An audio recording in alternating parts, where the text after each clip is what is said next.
16th August 2024 அன்னைக்கு market எப்படி இருக்க போகுதுன்னு பார்க்க போகிறோம். நிஃப்டி 50.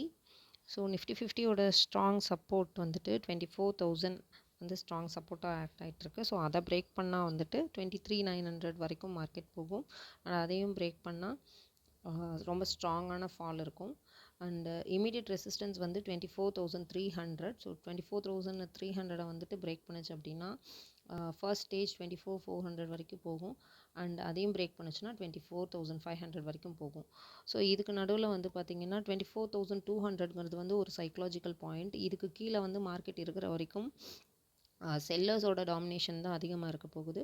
ஸோ இன்கேஸ் 24,200க்கு மேலே போச்சுன்னா 24,300 பிரேக் பண்ணதுக்கப்புறமா நீங்கள் என்ட்ரி எடுக்கலாம்.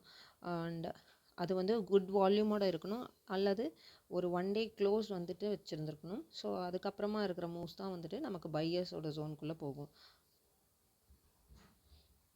ஸோ பேங்க் நிஃப்டியில் வந்துட்டு எந்த சேஞ்சஸுமே இல்லை. பிகாஸ் நம்ம நேற்று சொன்ன ரேஞ்சுக்குள்ளேயே தான் ட்ரேட் ஆகிருக்கு. அதை பிரேக் பண்ணி மேலேயும் போகல, அது பிரேக் பண்ணியும் கீழேயும் வரல. ஆஃப்டர்நூன் மேலே ஒரு ஸ்ட்ராங் கன்சல்டேஷன் இருந்திருக்கு. ஸோ ரேஞ்சஸ் சேம் அதே தான்.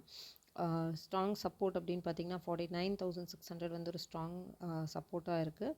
அதை பிரேக் பண்ணுச்சுன்னா கண்டிப்பாக 500 பாயிண்ட்ஸ் வந்துட்டு டவுன்ஃபால் ஆகும். அண்ட் இமீடியட் ரெசிஸ்டன்ஸ்னு பார்த்தீங்கன்னா 50,200 வந்துட்டு இமீடியட் ரெசிஸ்டன்ஸ். ஸோ அதை பிரேக் பண்ணால் மட்டுமே பையர்ஸோட கண்ட்ரோல்குள்ளே மார்க்கெட் போகும். ஸோ அது வந்துட்டு 50,500 வரைக்கும் மார்க்கெட் நம்மளை கொண்டு போக போகுது. ஸோ இதுக்கு இன்பிட்வீனில் பார்த்தீங்கன்னா 50,000 வந்து ஒரு சைக்கலாஜிக்கல் பாயிண்ட்டாக இருக்குது. அதுக்கு கீழே இருக்கிற வரைக்கும் செல்லர்ஸோட டாமினேஷனில் தான் மார்க்கெட் இருக்க போகுது.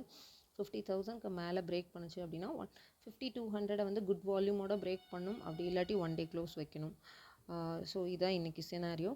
ஸோ நேற்று நம்மளுடைய வீடியோவில் போட்டிருந்த மாதிரி பார்த்திங்கன்னா சேம் அதே ரேஞ்சுக்குள்ளே தான் ட்ரேட் ஆகிருக்கு. ஸோ அதை பிரேக் பண்ணி கீழேயும் போகல, மேலேயும் போகல. ஸோ டெய்லி நம்ம இப்படி வந்து வீடியோஸ் அப்டேட் பண்ணிகிட்ருக்கோம். ஸோ நீங்கள் செக் பண்ணி பார்க்கலாம் எவ்வளோ பர்சன்டேஜ் அக்யூரசியில் வந்துட்டு நம்ம சொல்கிற மாதிரி மார்க்கெட் வந்துட்டு break outs and break down கொடுக்குது அப்படிங்கிறது. ஸோ அதை பார்த்துட்டு உங்களுக்கு பிடிச்சிருந்தா சப்ஸ்கிரைப் பண்ணிக்கோங்க. தேங்க்யூ.